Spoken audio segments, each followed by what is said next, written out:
Salam müəllimlər, hər vaxtınız xeyir olsun. Hamınızı xoş gördük. Bu dərsimizdə mənlə bir yerdə baxırıq situasiyaların təhlilinə. Bu situasiyalar sizə sınaq şəklində təqdim olunmuşdu 20 sual olaraq. Belə deyək, sınaq nə çox asan səviyyəli deyil, nə çox çətin səviyyəli deyil, orta səviyyəli. İmtahanda düşmüş tiplərdən və düşməsi ehtimal olunan tiplərdən tərtib olunmuşdur. Və format tam imtahan tiplidir. Hansı ki, işə qəbul imtahanında siz bilirsiniz, kurikulumdan hər səhv sualınız sizdən %25 bal aparır. Burada da o cür idi. Vaxtla olması isə ümumiyyətlə vaxtı idarə etmə bacarığının sizdə formalaşmasında çox müsbət bir haldır. Belə sınaqlarımız davamlı olacaq. İmtahana qədər siz bu tipdə çox sınağı işləyib, imtahanda nəticənizi yüksəldəcəksiniz inşallah. Gəlin vaxt itirmədən başlayaq birinci sualımızdan. Birinci sualımız müəllimlər uyğunluq sualıdır. Sol tərəfdə bizə 4 situasiya verilib. Sağ tərəfdə isə situasiyanın şərhi verilib bizə. Və biz hansı situasiyaya, hansı şərh daha çox uyğun gəlir, onları tutuşturmalıyıq. Başlayaq birinci sualdan. Və deyir, müəllim dərs zamanı yalnız tədris materiallarını izah eləyir və şagirdlərdən geri bildirim, geri dönüş almır, yəni. Yəni, ancaq dərsi keçir, amma nə sual cavab eləmir ki, bilmir də uşaq bu dərsi öyrəndi, öyrənmədi. Nə ondan bağlı baxmır ki, uşaq tapşırığı necə həll eləyib. Yəni, izləmir şagirdi. Sadəcə izahı verir, gedir. Gəlin indi o biriləri oxumamış, sağ tərəfdəki 4 variantı oxuyaq. Görək buna daha çox hansı uyğundur. Siz nə yazmışdınız cavabdan? Qeyd eləyə bilərsiniz. Tədrisin yalnız nəzəri hissəsi yetərli deyil. Praktik fəaliyyətlər şagirdlərin öyrənməsini möhkəmləndirir və onların tətbiqi bacarıqlarını inkişaf etdirir. Müəllim dərs zamanı şagirdlərin reaksiyalarına uyğun olaraq dərsi adaptasiya etməli, yəni uyğunlaşdırmalı dərsi və şagirdlərin ehtiyaclarını nəzərə almalıdır. Tədris zamanı şagirdlərin aktiv iştirakı və geri bildirimləri vacibdir. Müəllim şagirdlərin suallarını cavablandırmalı və onların inkişafını izləməlidir. Müəllim şagirdlərin fərdi ehtiyaclarını nəzərə alaraq dərs planını hazırlamalıdır. Bu, hər bir şagirdin inkişafına uyğun yanaşmanı təmin edir. Bax, problemimiz nədir? Müəllimin şagirdlərdən geri dönüş almaması. Düzdür? Şagirdləri izləməməsi. Bax, bu C variantındadır. Deyir, tədris zamanı şagirdlərin aktiv iştirak, yəni təkcə qulaq asmasınlar da izaha və geri bildirimləri vacibdir. Yəni, geri bildirim etsin, geri dönüş etsin müəllimə öyrənib öyrənməməsi ilə bağlı. Müəllim şagirdlərin suallarını cavablandırmalı, onların da inkişafını izləməlidir. Görürsünüz, C-də yazılan birinci situasiyada nəzərə alınmayıb. Ona görə elə bu şərhi mən 1-ə uyğunlaşdırıram. İkinci situasiyaya baxırıq. Müəllim yalnız nəzəri materialı izah edir, amma şagirdlərin mövzunu praktik şəkildə tətbiq etmələri üçün heç bir fəaliyyət təşkil eləmir. Yəni, nəzəriyyə var, praktika yoxdur. Öyrənmə var, amma tətbiq yoxdur. Bunu da bayaq gördük sizlə burada. A variantında gördük praktika sözünü. Baxın, deyir, praktik fəaliyyətlər. Elə bu sözdən tutub uyğunlaşdıra bilərsiniz. Tədrisin yalnız nəzəri hissəsi yetərli deyil. Praktik fəaliyyətlər şagirdlərin öyrənməsini möhkəmləndirir və onların tətbiqi bacarıqlarını inkişaf etdirir. A-nı 2-yə uyğunlaşdırırıq. Yəni, mənası o deməkdir ki, müəllim biri var ki, desin ki, hə, uşaqlar, vurmanı alt-alta yerinə yetirmək üçün bu qaydadan istifadə edirik. Ancaq izah. Bir də var ki, da bunu izah eləyəndən sonra uşaqlara bununla bağlı tapşırıqlar da versin. Uşaqlar həqiqətən də özləri alt-alta vurmanı yerinə yetirsinlər. Yəni, təkcə nəzəri olaraq izah eləməsin, tətbiqi də versin uşaqlara. Gəlin 3-ə baxaq 3-cü situasiyaya. Müəllim dərs planını hazırlayarkən yalnız kurikulumun məqsədlərini nəzərə alır və şagirdlərin fərdi ehtiyaclarına diqqət eləmir. Müəllimlər, məndə burada PDF-i açmışam deyə itdi sizin rəyləriniz. Mən oxuya bilmirəm, sizin rəyləri görə bilmirəm. Ona görə nəsə yazsaz, yəni mən cavablandıra bilməyəcəm, üzürlü sayın. Yəni, nəsə sözünüz, sualınız olsa müzakirə qrupuna dərs bitəndən sonra yazarsınız, yaxşı. Müəllim dərs planını deyir hazırlayarkən yalnız kurikulumun məqsədlərini nəzərə alır. Şagirdlərin fərdi ehtiyaclarına diqqət yetirmir. Burada da var idi fərdi ehtiyac, bax, deydə. Deyir müəllim şagirdlərin fərdi ehtiyaclarını nəzərə alaraq ə, dərs planını hazırlamalıdır. Diferensial təlim deməkdir də bu. Bu hər bir şagirdin inkişafına uyğun yanaşmanı təmin eləyir. Yəni dərsi diferensiallaşdırsın. Hamının xüsusiyyəti dərsdə nəzərə alınsın. D-ni də yazdıq bura. 4. Müəllim yalnız tədris planını izləyərək dərsi aparır və şagirdlərin reaksiyalarını heç bir zaman adaptasiya eləmir. Yəni uşaqların dərsi başa düşməsin, başa düşməməsin, dərsin onlara qaranlıq qalmasın, müəllim bir növ belə deyək də vecinə almır. Yəni onlara uyğunlaşdırmır proqramı. Adaptasiya etmir. Bunu da uyğun gətirəcək B-yə. Müəllim, çünki burada adaptasiya sözü var. Dərs zamanı şagirdlərin reaksiyalarına uyğun olaraq dərsi adaptasiya etməli, yəni onlara uyğunlaşdırmalı, şagirdlərin ehtiyaclarını nəzərə almalıdır. İndi mən bu sınavda biraz sizə kömək məqsədli adaptasiya, fərdi, praktik, geri bildirim. Belə uyğunlaşdıra bilməyiniz üçün ipuçları vermişəm. Amma bundan sonraki sınavlarda artıq bu situasiyalar get-gedə çətinləşəcək. Yəni adaptasiyada onun yerinə başqa bir ifadə, onun sinonimindən istifadə oluna bilər. Ona yaxın mənalı söz istifadə oluna bilər. Yəni elə bilməyin ki, elə hər sınavda hə belə rahatlıqla uyğunlaşdıracaqsınız və imtahanda.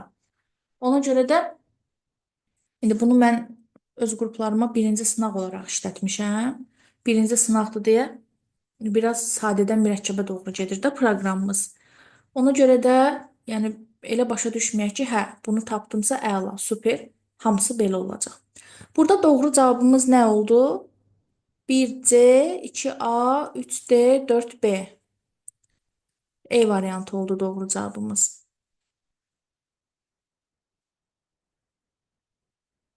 Platformaya keçid edək.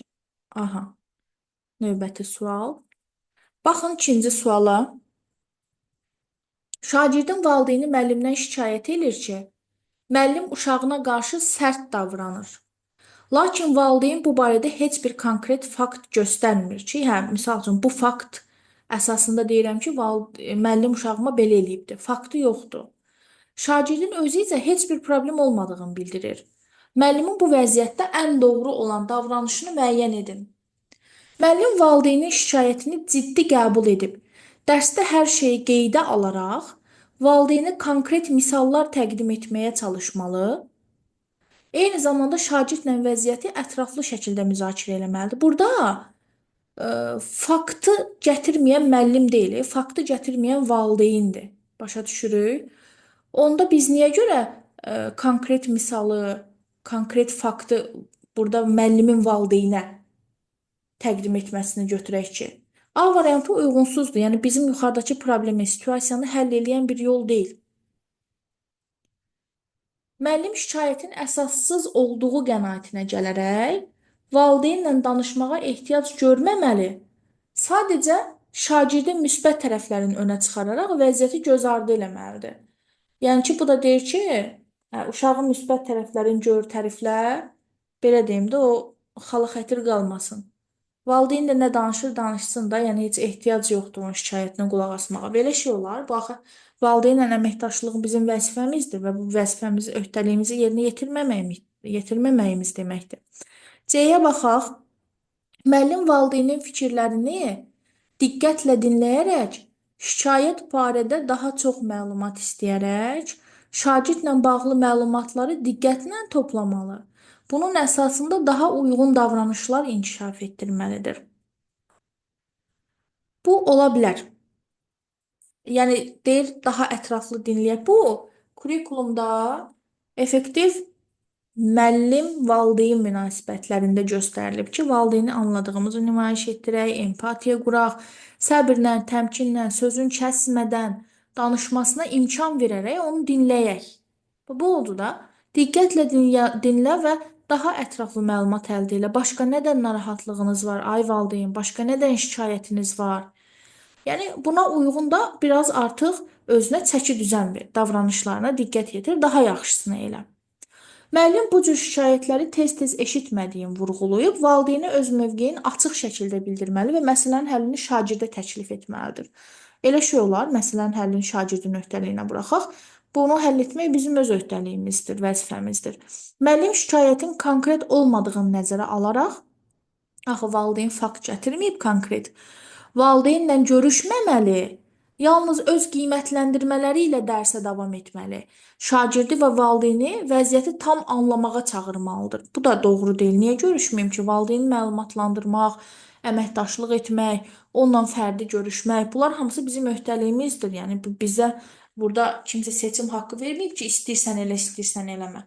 Öhdəliyimizdir, vəzifəmiz təkcə girib sinifə dərs deməkdən ibarət deyil axı. Ona görə ən doğru davranış C-dədir. Keçək üçüncü suala. Siz ibtidai sinif müəllimisiniz və sinifinizdəki şagirdlərdən biri dərs zamanı dayanmadan hərəkət eləyir. Gah parta yoldaşının dəftərinə baxır, gah sinifdə gəzir, gah da ətrafdakılarla söhbət eləməyə çalışır. Siz bir neçə dəfə onu intizama dəvət etsəniz də, qısa müddətlik sakitləşir, sonra yenidən eyni hərəkətləri təkrarlayır. Digər şagirdlər bu davranışdan narahat olur və sinifdə diqqət dağınıqlığı yaranır. Müəllim kimi sizin bu vəziyyətdə reaksiyanız necə olar? Belə hallarda ən yaxşı üsul burada hiperaktivlik ola bilər. Bir çox səbəb yata bilər bunun altında. Şagirdin marağının nəzərə alınmaması, davranışla bağlı nəzəriyyələr keçmişik. Nə demişdik orada?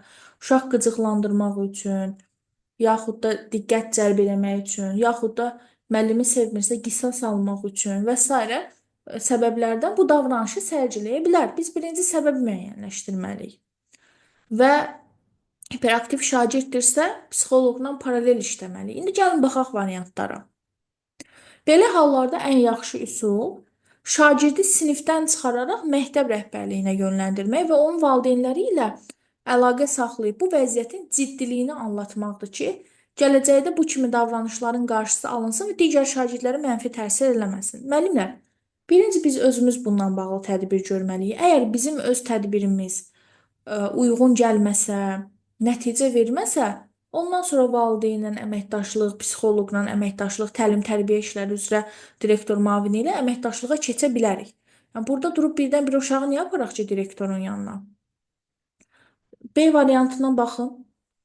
Əgər şagirdin dərs zamanı daim hərəkət etməsi və sakit otura bilməməsi müşahidə olunursa, onun diqqətini dərsə yönəltmək üçün alternativ təlim üsullarından istifadə edərək dərs prosesinə daha fəal şəkildə cəlb etməyə çalışmaq. Bayaq dedimi, səbəblərdən biri diqqət cəlb eləmək ola bilər. Səbəblərdən biri ola bilər ki, dərs onun üçün maraqsızdır. Biz onun da marağını nəzərə alıb, onu da dərsə qataq, onu da dərsə cəlb edək ki, onun belə mənfi davranışlara heç vaxtı və imkanı olmasın.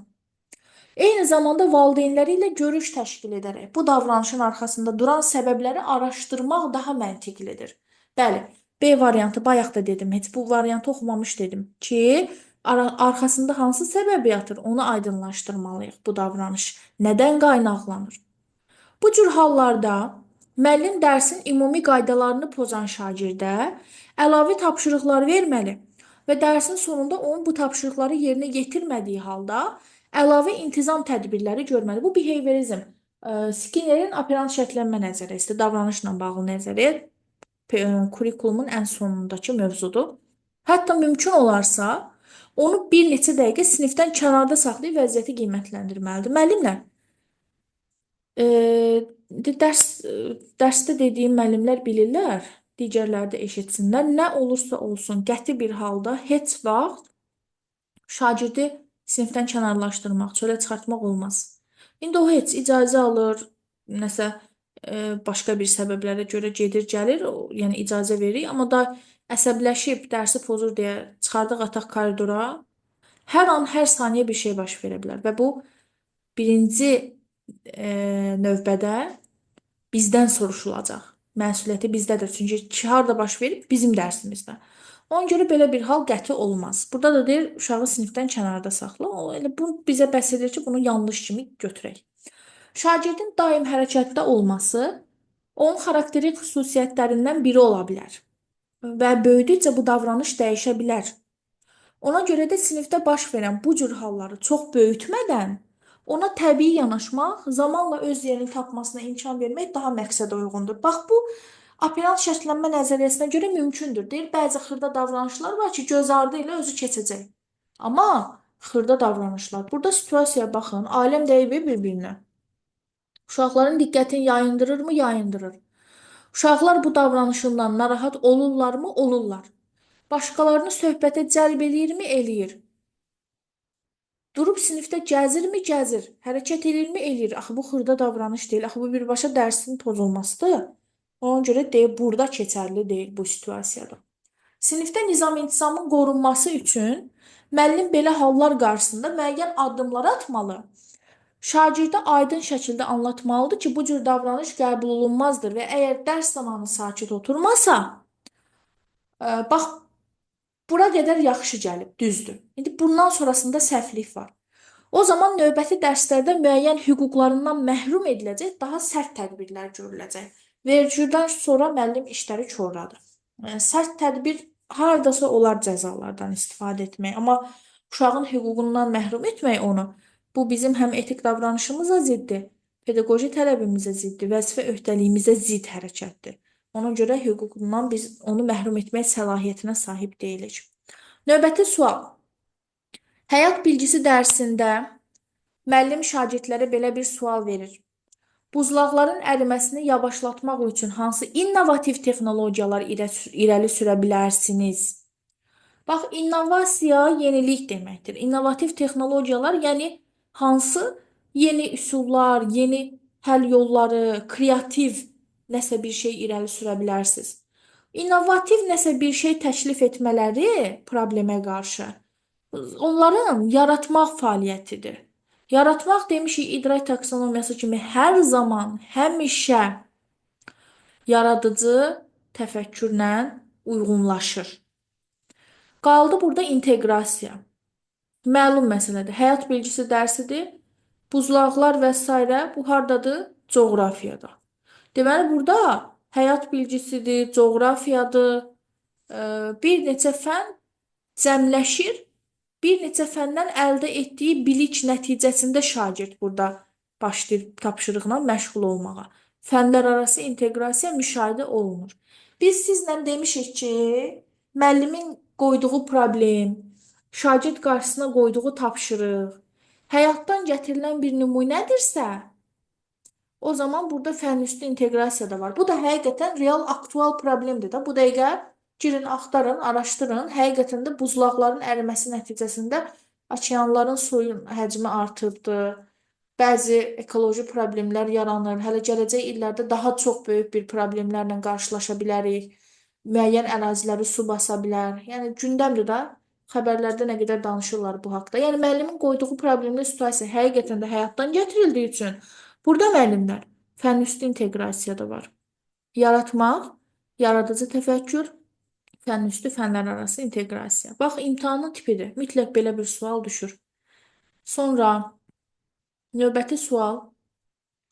Müəllim dərs zamanı yeni mövzunu izah edir. Birdən bir şagird müəllimin sözünü yarımçıq kəsib sual verir. Müəllim cavab verməyə hazırlaşarkən həmin şagird ardıcıl olaraq başqa suallar da verməyə başlayır. Bir imkan vermir ki, müəllim cavabını versin. Bu, dərsin axıcılığını pozur və digər şagirdlərin diqqətini yayındırır. Müəllim bu vəziyyətdə necə davranmalıdır? Baxaq. Müəllim şagirdi dərhal danlayaraq onun dərsin axarını pozduğunu bildirir və suallar verməsinə qəti qadağa qoyur. Eyni zamanda digər şagirdlərə də xəbərdarlıq edir ki, müəllimin sözünü kəsmək yol verilməzdir. Yox, bu doğru hesab edilməyəcək. Niyə görə doğru hesab edilməyəcək? Bunu mən sizə izah edeyim. Çünki müəllim belə eləyərsə, bu üsul şagirdin həm dərsə marağını azaldar, onu passivləşdirər, onu qapalı düşüncə tərzinə və eyni zamanda digər şagirdləri də qapalı düşüncə tərzinə sala bilər. Onlar artıq müəllimə sual verməkdən qorxacaqlar. Bizə belə bir mühit lazım deyil. B-yə baxaq. Müəllim şagirdin marağını qiymətləndirərək ona təşəkkür edir, lakin dərsin strukturunu qorumaq üçün suallarını yadda saxlamağı dərsin sonunda verməsini tövsiyə edir. Təşəkkür edirəm Ayşə belə bir sual verdiyinə görə, diqqətinə görə. Amma gəl bunu dərsin sonunda cavablandıraq. Bununla yanaşı müəllim şagirdə izah edir ki, hər kəsin dərsi tam anlaması üçün müzakirələrin planlı şəkildə aparılması faydalıdır. Yəni bir plan üzrə gedək də birinci bir sualını cavablandırım, ondan sonra ardıcıllıqla planlı şəkildə keçək digər suallara. Bu situasiyamızla bağlı daha doğru bir davranışıdır müəllimin. Müəllim dərhal sinifdəki digər şagirdlərə müraciət eləyib, həmin şagirdin verdiyi sualların dərsin əsas mövzusundan yayındığını və onların əhəmiyyətsiz olduğunu bildirir. Bununla müəllimlər şagirdi digərlərinin qarşısında utandırmış oluruq. O biri uşaqlar da, bu şagird də gələcəkdə sual verməkdən çəkinə bilərlər. Bu yanaşma şagirdin özgüvənini azalda bilər. Onun dərs prosesində aktiv iştirakına mane ola bilər. Ona görə doğru hesab edilmir. D-yə baxın. Müəllim şagirdin davamlı olaraq dərsə müdaxilə etdiyini əsas gətirərək onu sinifdən çıxarır və davranışına görə cəza tətbiq eləyir. Bu yanaşmada müəllimlər şagirdin öyrənmə həvəsinin, müəllimlə olan münasibətin mənfi yöndə təsir eləyəcək. Bundan əlavə digər şagirdlər üçün də bir qorxu mühiti yaradacaq. Onlar da artıq bu özlərini psixoloji təhlükəsiz mühitdə hiss eləyərək sual verməkdən çəkinəcəklər. Müəllim dərsi əvvəlcədən planlaşdırdığı gedişatdan yayınaraq həmin şagirdin bütün suallarına dərhal cavab verir. Yəni planımız, dərsimiz, mövzumuz qalsın bir kənarda, oturaq sualları cavablandıraq. Bu da əslində doğru deyil. Bu zaman müəllim dərsin əsas mövzusunu ikinci plana atır. Digər şagirdlərin diqqəti yayınır. Nəticədə müəllimin dərsə qoyduğu planlı yanaşma pozulur. Dərs vaxtı, dərs müddəti effektiv istifadə edilmir. Digər şagirdlərin də öyrənmə prosesi ləngimiş olur. Ona görə ən uyğun cavab nədir burada? B variantıdır. Bəli, B variantı həm sinifdə nizami intizamı qoruyur, həm də şagirdin öyrənməyə marağını dəstəkləyən bir yanaşmadır. 6-cı sual.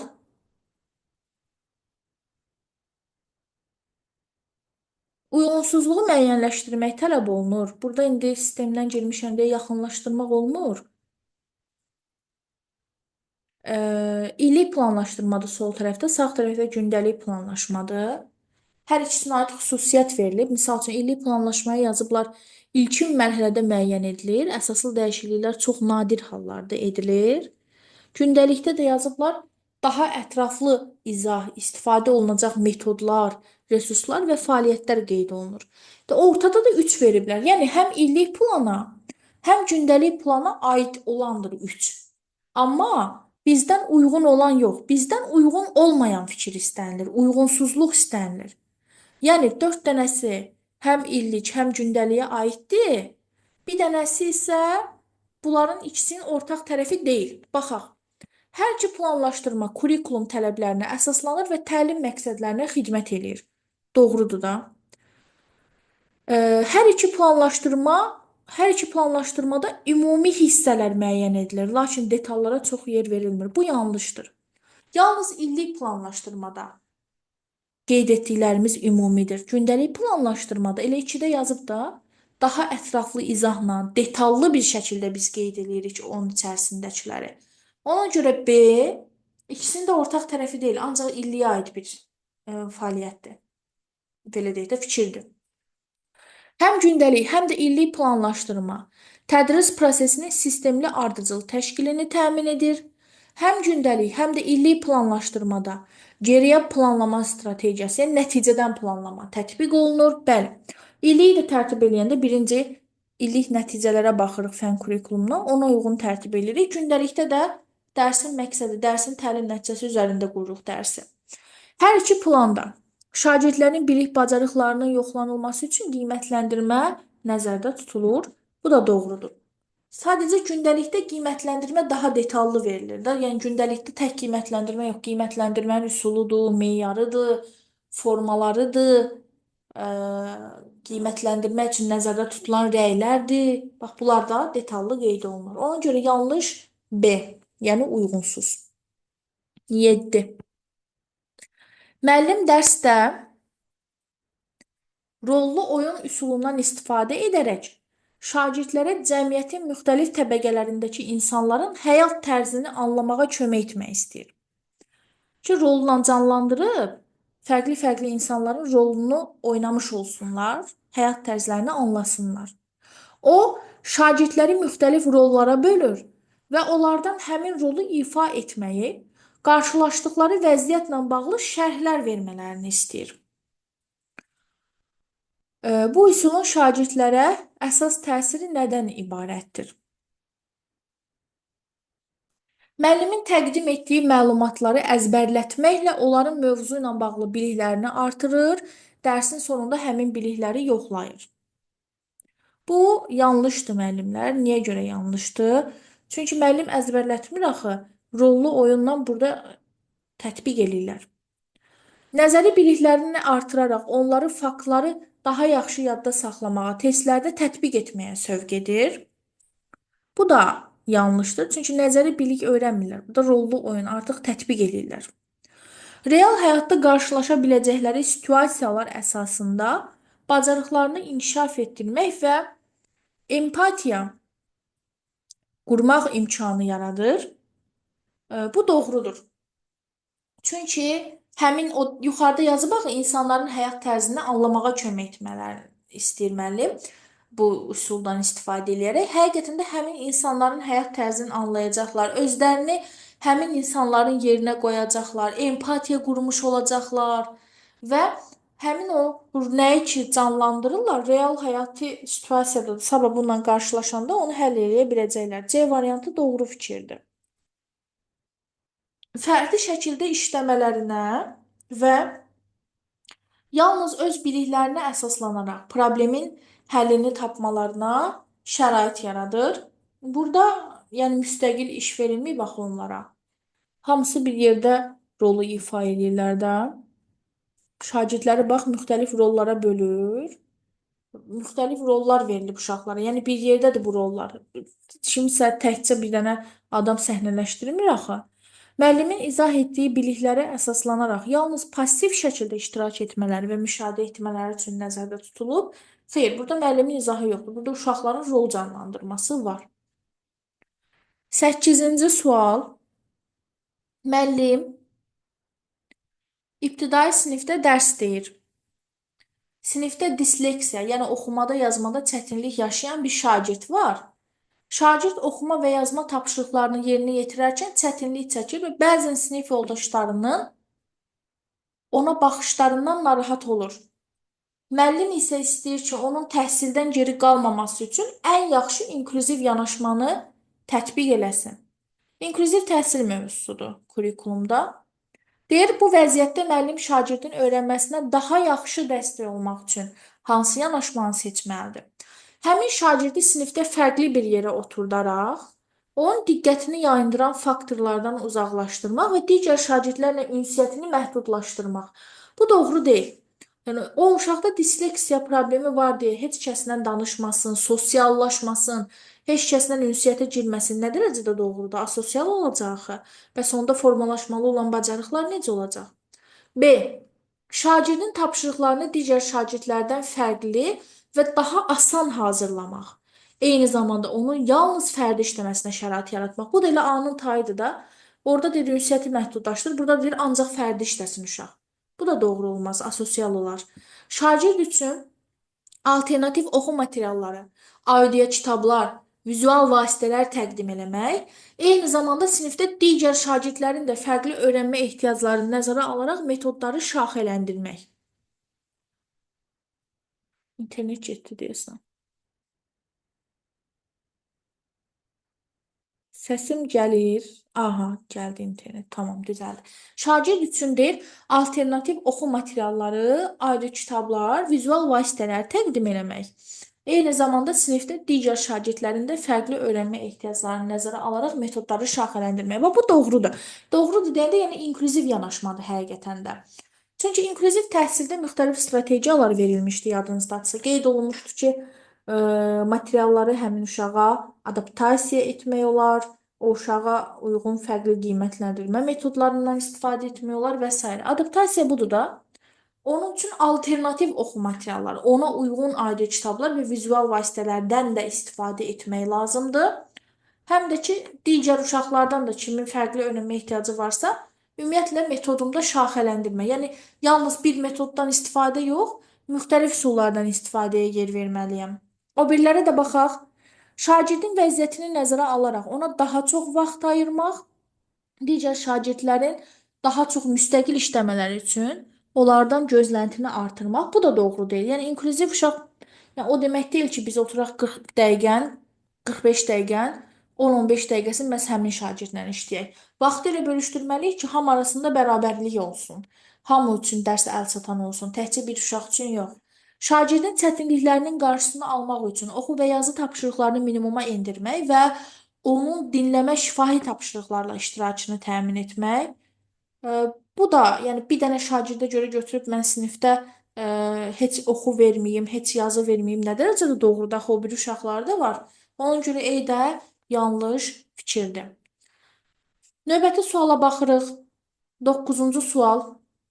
Sinifdə yüksək akademik göstəricilərə malik olan, eyni zamanda öz bilik səviyyəsini daim vurğulayan, digər şagirdlərin suallarına və cavablarına tənqidi yanaşaraq, onları aşağılayan, müəllimin izah etdiyi mövzuların çoxunu artıq bildiyini açıq şəkildə ifadə edən bir şagird var. Bu davranış nəticəsində digər şagirdlər özlərini dəyərsiz hiss edir. Bu zaman sinifdə xoşagəlməz mühit yaranır. Müəllim bu vəziyyətdə necə davranmalıdır?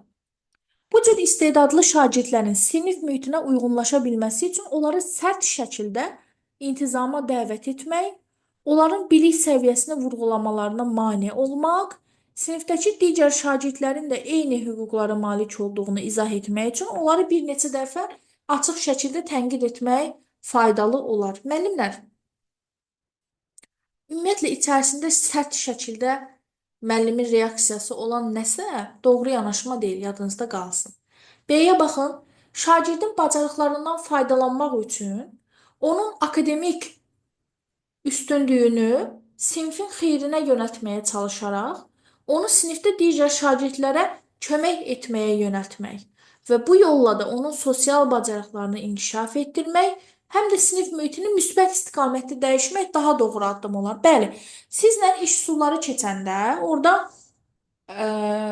təlim simulyasiyası üsulundan danışılır. Təlim simulyasiyası iş üsulu müəllim şagird rollu oyununun bir növ yerinin dəyişməsidir. Şagird müəllim rolunda çıxış eləyir və uşaqlara nəyisə izah eləyir, hansısa mövzunu tədris eləyir. Bax, bu simulyasiyadır da, təlim simulyasiyası. Bu qədər istedadlısan, bu qədər yaxşı bilirsənsə, gəl yoldaşlarına da kömək elə. Bildiklərindən onlara da öyrət. Yanaşması həqiqətən də burada effektiv və maraqlı bir yanaşmadır. Belə bir şagirdin dərs prosesində bu cür dominant mövqe tutmasının qarşısını almaq üçün ona xüsusi tapşırıqlar verərək, onu fərqli və daha çətin məsələlər üzərində işləməyə yönəltmək və bununla da onu digər şagirdlərdən ayıraraq sinfə təsirini azaltmaq daha uyğun yanaşmadır. Bu müəllimlər uşaqlar arasında fərq qoymaqdır, bərabərliyi pozmaqdır, qərəzli münasibətdir. Yəni biz bir uşağa başqa tapşırıq versək, bu doğru hesab edilmir.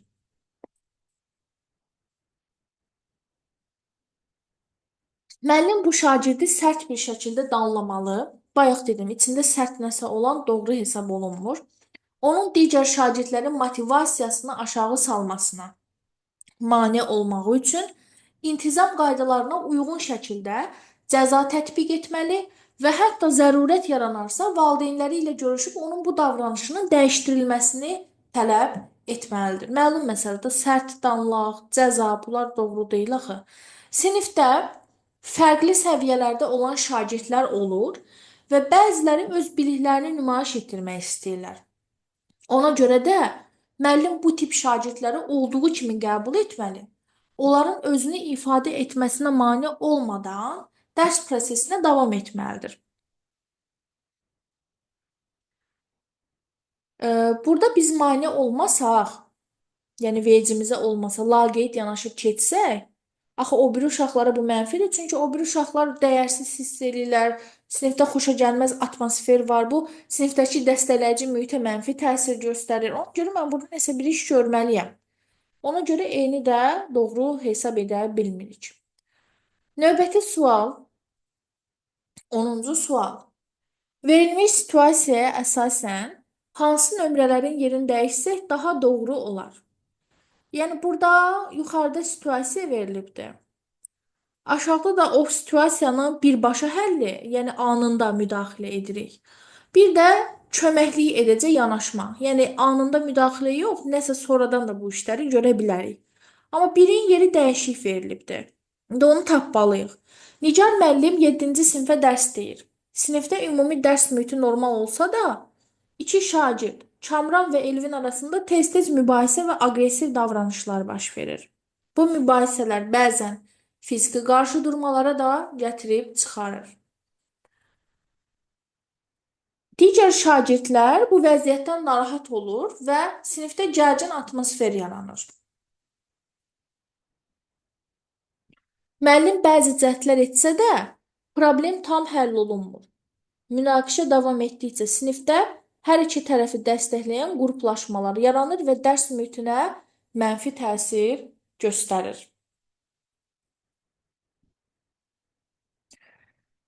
Gəlin baxaq. Bax, problemin deyir birbaşa həll yolu. Münaqişə anlarında müəllimin sakit və neytral qalması vacibdir. Şagirdlərin emosiyalarına cavab vermək əvəzinə problemi konstruktiv şəkildə həll etməyə fokuslanmaq daha effektiv olar. Axı burada dərs mühitinə bu hal mənfi təsir göstərir. Dərs mühitinə mənfi təsir göstərir, öyrənməyə mənfi təsir göstərir. Mən burada necə sakit, neytral qalım? Şagirdlərin psixoloji vəziyyətini qiymətləndirmək və onların emosional tənzimlənməsinə kömək etmək üçün məktəb psixoloqu ilə görüşlər təşkil olunmalıdır. Əgər problem daha dərindirsə, valideynlərlə də görüş keçirilə bilər. Bu birinci növbədə bəli atacağımız addımlardan, yəni əsas birbaşa həll yollarından biridir. Psixoloq. Sinifdəki digər şagirdlər də bu konfliktin təsirini hiss edirlər. Onların da münaqişəyə qarışmasının qarşısını almaq üçün münaqişənin necə idarə olunması barədə sinifdə müzakirələr aparmaq olar.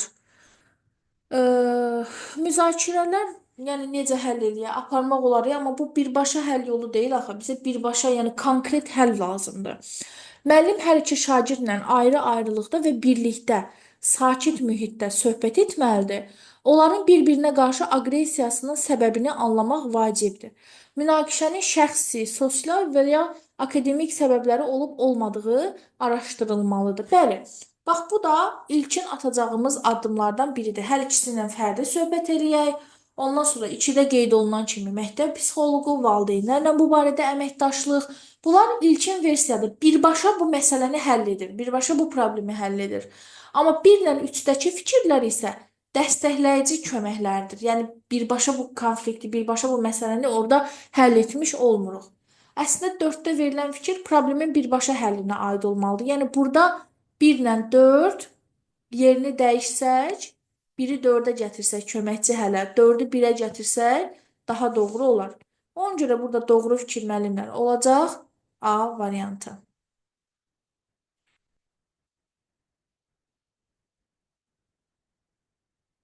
11-ci sual. Bir dəqiqə müəllimlər, indi geri dönüş edirəm.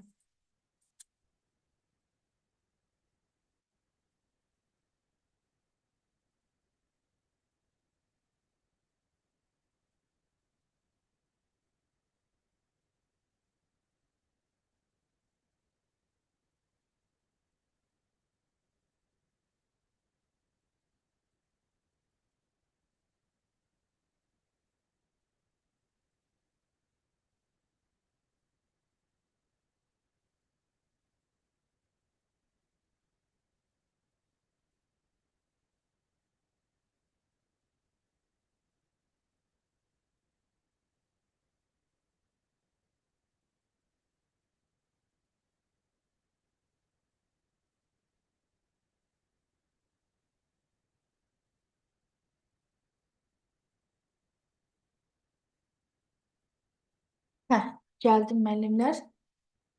Deməli, nəyə baxırdıq? 11-ci suala baxırdıq, davam edirik. Nə deyir 11-ci sualda? Müəllim dərs zamanı şagirdlərə yeni mövzunu izah elədikdən sonra onlardan öyrəndiklərini qrupla müzakirə eləyib, mövzu ilə bağlı əsas anlayışları izah etmələrini, öz öyrənmə strategiyalarını qiymətləndirmələrini istəyir. Müəllimin bu yanaşmasının əsas məqsədi nədir? Deyir ki, izah eləyib müəllim yeni mövzunu. İndi də uşaqlar özləri belə deyək də, özlərini refleksiya eləsinlər, öz öyrənmə strategiyalarını qiymətləndirmiş olsunlar, özlərini qiymətləndirmiş olsunlar. Bu həm onların metakognitiv biliklərinə, həm də metakognitiv bacarıqlarının formalaşmasına müsbət təsir eləyir. Bir-birləri ilə müzakirə eləsinlər, öyrəndiklərini, bir-birlərinə rəylər bildirsinlər. Metakognitiv bacarıqlarda şagirdin başqasının rəyinə açıq olması, rəyi işində nəzərə alması, özünü qiymətləndirməsi, plan qurması öz işi üçün, məqsəd qoyması, özünü refleksiya etməsi ön planda olan fəaliyyətlərdir. Ona görə burada yanaşmada biz görürük ki, əsas məqsəd elə bunun üzərindədir. Yəni müəllim şagirdlərdə metakognitiv düşüncə bacarıqlarını inkişaf etdirmək, onların öz öyrənmə proseslərini şuurlu şəkildə izləmələrinə, öz güclü, zəif tərəflərini müəyyən etmələrinə, gələcəkdə daha effektiv öyrənmə strategiyaları qurmağı öyrənmələrinə kömək eləmiş olur. O biri variantlar niyə deyil? Gəlin baxaq. Şagirdlərin dərsdə iştirakını artırmaq, onları aktiv hala gətirmək və müəllimin verdiyi məlumatları təkrarlayaraq şagirdlərin həmin informasiyanı daha yaxşı yadda saxlamasına deyir, kömək eləmək. Baxın, burada təkrarlatmaq yoxdur axı uşaqlara. Yəni belə bir problem deyil situasiyada. Şagirdlərin yeni bilikləri qəbul etməsini təmin etmək, zaten təmin edib, izah eləyib. Onların həmin bilikləri praktiki olaraq tətbiq etməsinə şərait yaratmaq üçün tədris metodlarını əsaslanmaq. Burada praktiki öyrənmə yox, müstəqil öyrənmə ön plandadır. Çünki öz öyrənmələrini deyir, qiymətləndirsinlər. Sonra C-yə baxın. Əzbərlətməkdən söhbət gedir. Axı burada nəsə əzbərlədilmir uşaqlara. E variantına baxın. Eee, Təqdim etdiyi məlumatları olduğu kimi deyir qavrasınlar. Amma burada demir axı mən nə öyrətmişəm onu əzbərləyin. Necə öyrətmişəm olduğu kimi qavrayın. Əksinə deyir ki, öyrəndiklərinizi bir-birinizlə müzakirə eləyin. Yəni fərqli yanaşmalar da ortaya qoya bilərlər. Ona görə bu 4 variantın 4-ü də bu situasiya ilə bağlı doğru məqsəd deyil. 12-ci sual. Sinifdə ümumi motivasiya yüksək olsa da, şagirdlərdən biri son vaxtlar dərslərdə passiv iştirak eləyir. Tapşırıqları tam yerinə yetirmir və suallara cavab verməkdən çəkinir. Müəllim onunla söhbət etdikdə, şagird mən riyaziyyatda heç vaxt yaxşı olmamışsam, çalışsam da bacarmıram deyir. Bu vəziyyətdə müəllim şagirdin motivasiyasını artırmaq üçün hansı yanaşmanı seçməlidir? Görürsüz, uşaq qapalı düşüncə tərzindədir, bəli. Deyir, heç vaxt riyaziyyatda yaxşı olmamışam, bundan sonra da bacarmaram. Yəni, özünü bloklayıb mental olaraq. Və biz də onu açıq düşüncə tərzinə gətirməliyik, inandırmalıyıq.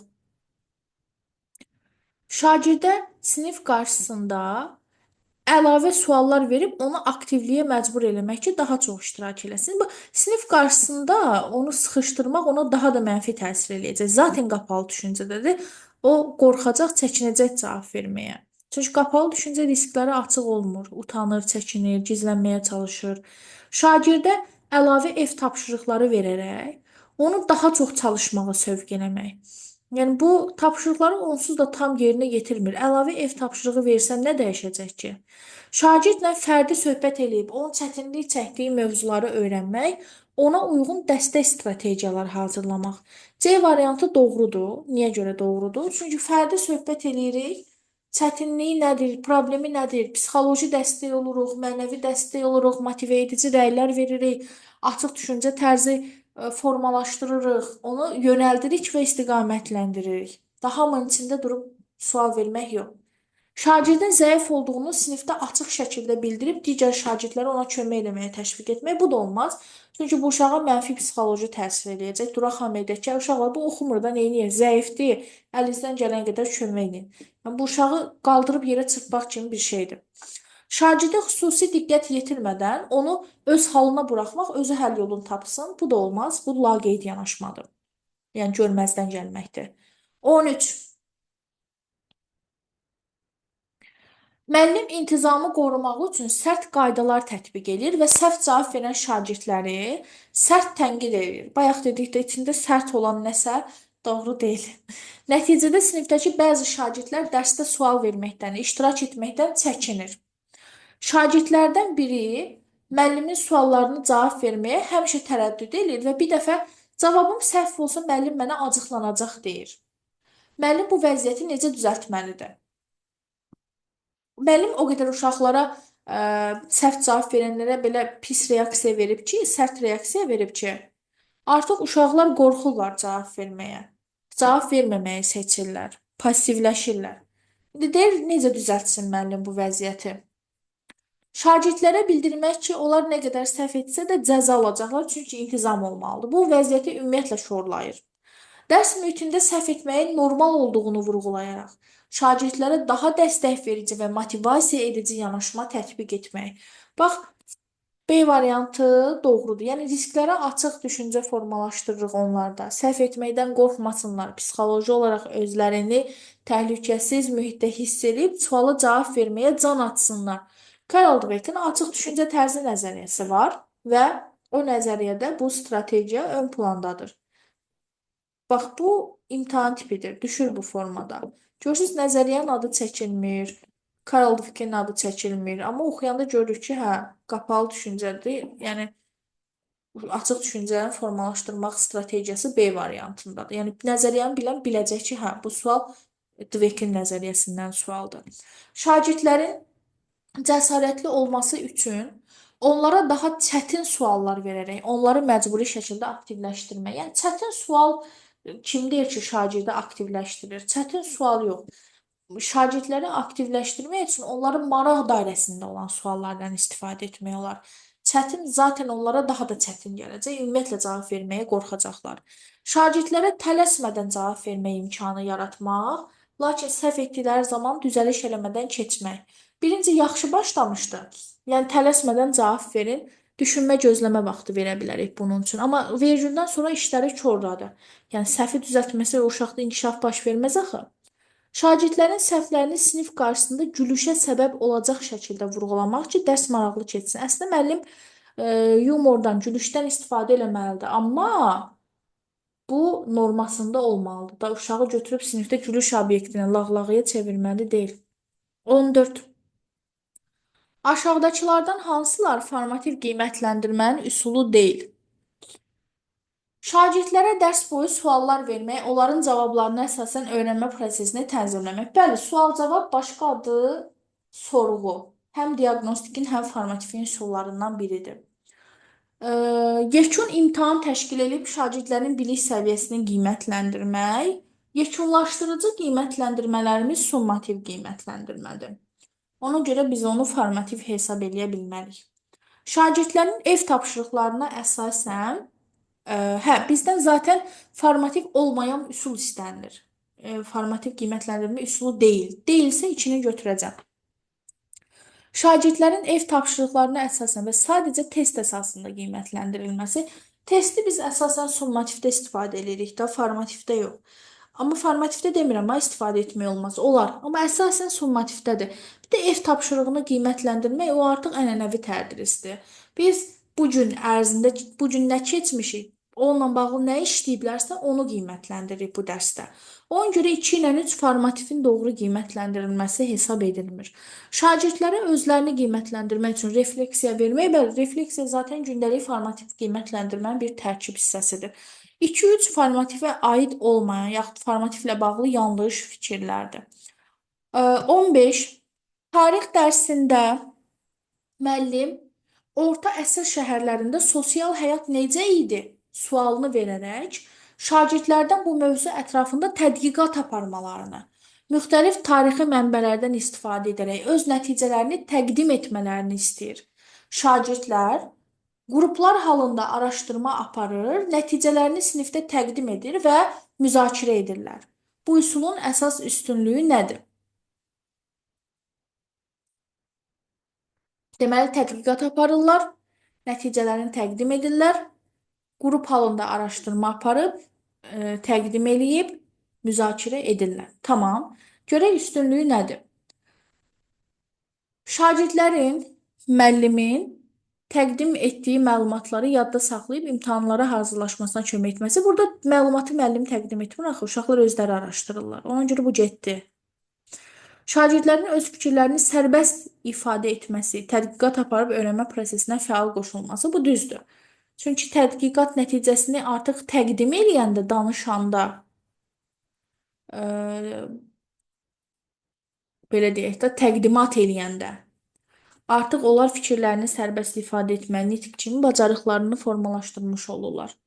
Həm də dərs şagird üzərində qurulub da, müəllim mərkəzli yox, şagird mərkəzli burada müşahidə olunur.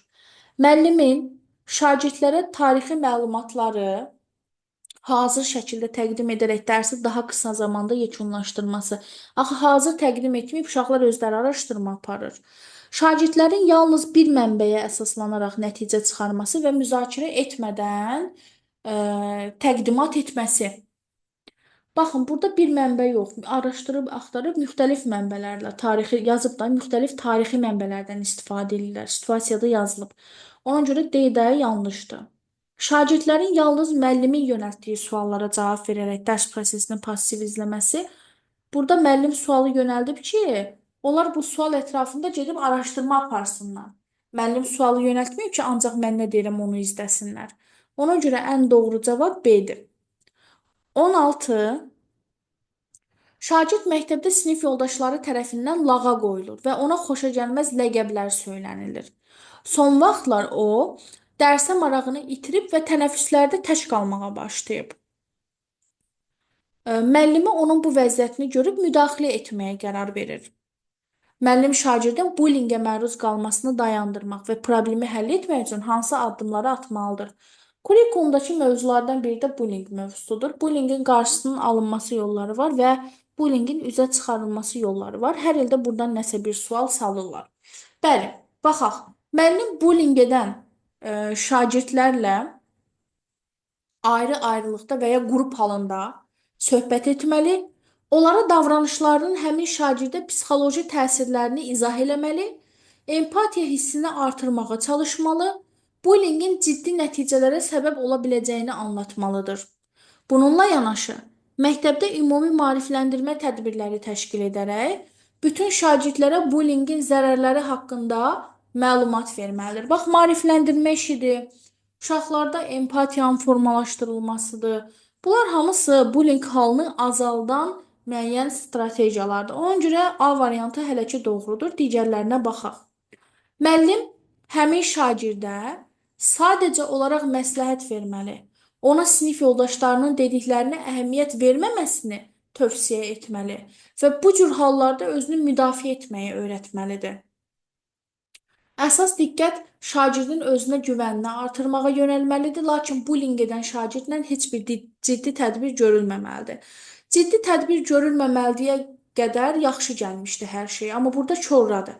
Yəni biz ciddi tədbir görməsək, ümumiyyətlə ciddi yox, nəsə bir tədbir görməsək bullying edəndən, o sabah gəlib başqa uşağa bunu eləyəcək. C-yə baxın. Bullying edən şagirdlərə dərhal sərt cəza tətbiq olunmalı, onların davranışlarına görə məktəbdən uzaqlaşdırılmaları və ya cəzalandırılmaları təmin edilməlidir ki, bir daha belə bir hadisə baş verməsin. Bu da olmaz. Bullyingi bu sizin vəsaitinizdə də var, materialınızda. Bullyingi edən şəxsə qarşı bizim aqressiyamız onu daha da pisləşdirəcək. Fəaliyyətini daha da artıra bilər. Müəllim bu məsələ, o da şagirddir çünki, o biri də şagirddir. Sadəcə hər ikisi ilə müəyyən psixoloji seanslar, fərdi söhbətlər getməlidir.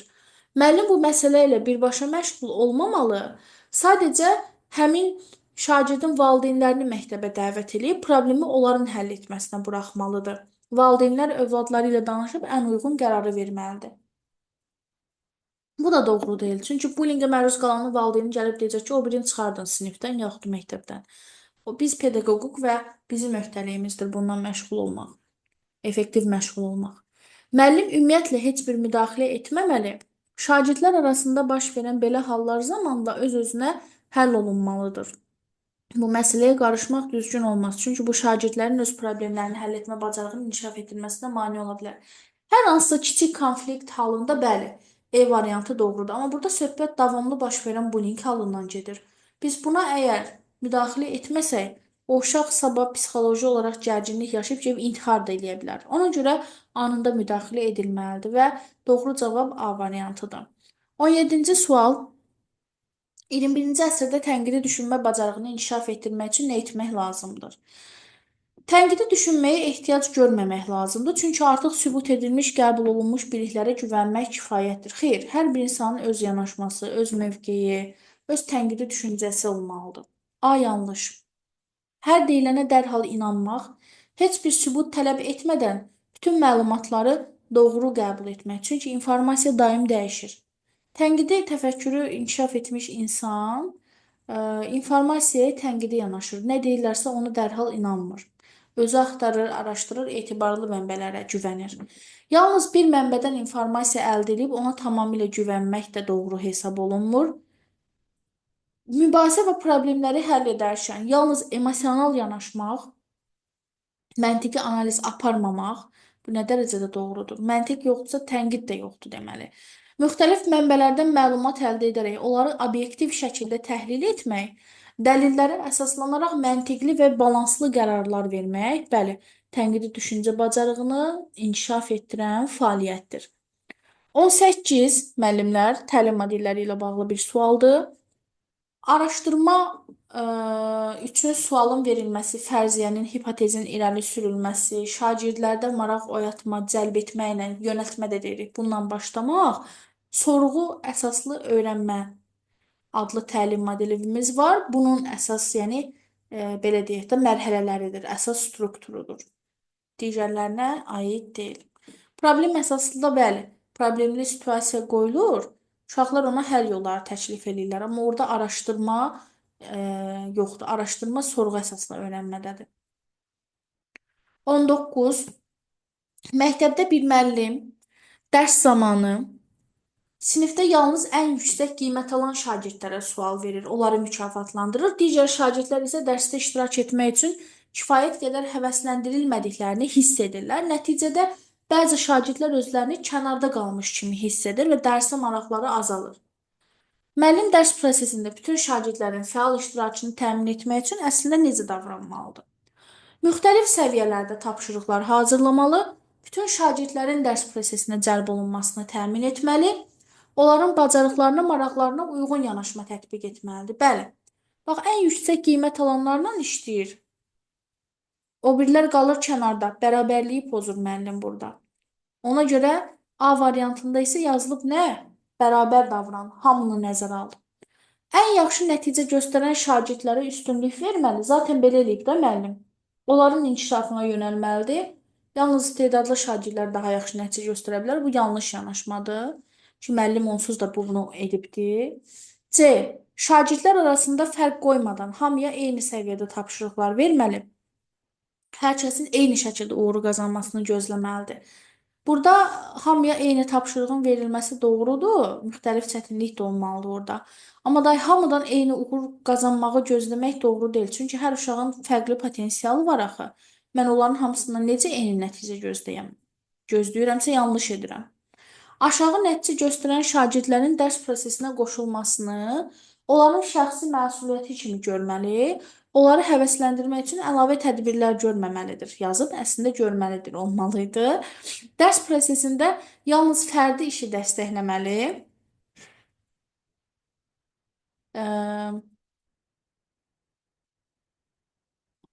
D variantı var ha. Burada deyir ki, dərsə qoşulmurlarsa şəxsi problemləridir. Şəxsi məsuliyyəti kimi biz görməliyik. Əslində bu da yanlış hissədir. Həvəsləndirmək üçün əlavə tədbirlər görməliyik, burada da görməməliyik yazıb. Yəni hər iki hissə cümlədə ikisi də yanlışdır. Dərs prosesində yalnız fərdi işi dəstəkləməli.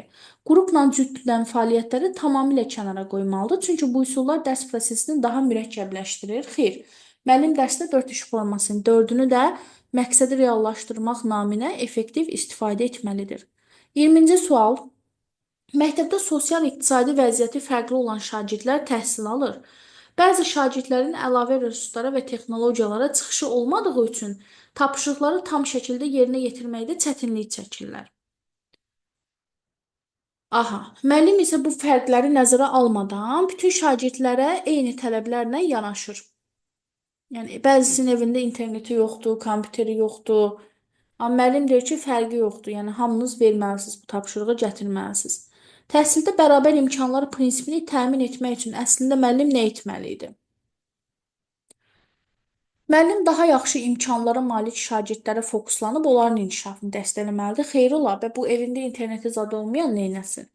Müəllim bütün şagirdlərə eyni tələblərlə yanaşmalı, onların fərqli imkanlarını nəzərə almadan tapşırıqları eyni şəkildə yerinə yetirmələrini gözləməlidir. Bu da bayaq dedikdə hamıdan eyni nəticə gözləyiriksə problem bizdədir. Çünki onlar fərqli potensiallı uşaqlardır. Müəllim şagirdlərin fərqli imkanlarını nəzərə alaraq onların ehtiyaclarına uyğun alternativ tapşırıqlar təqdim etməli və resurslara çıxışı olmayan şagirdlər üçün əlavə dəstək yaratmalıdır. Ola bilər. Misal üçün araşdırma tapşırığıdırsa, həmin o evdə interneti olmayan uşaqlar üçün vərəqlər çıxardıb qoya bilərəm. Kimin ehtiyacı varsa götürə bilər. Oradan araşdırma apara bilər. Müəllim texnoloji imkanları olmayan şagirdlərin məsuliyyətini yalnız onların ailələrinə həvalə eləməli.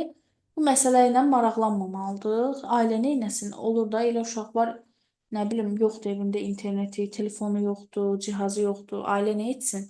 İmkanı yoxdur da. Müəllim şagirdlərin imkanlarının fərqli olmasının onların uğurlarına təsir etmədiyini düşünərək heç bir fərqləndirici dəstək göstərməməlidir. Və dəstək göstərməsə yarısı qalacaq kənarda. O da doğru deyil. Belə müəllimlər, testlərimizi izah elədik. İnanıram ki, səhvlərinizi başa düşdünüz. Düz yazdıqlarınızın da daha dəqiq izahları ilə tanış oldunuz. İnanıram ki, faydalı oldu sizlər üçün, effektiv oldu. Hələlik növbəti dərsimizdə görüşərik. Allah hamınıza zehin açıqlığı versin.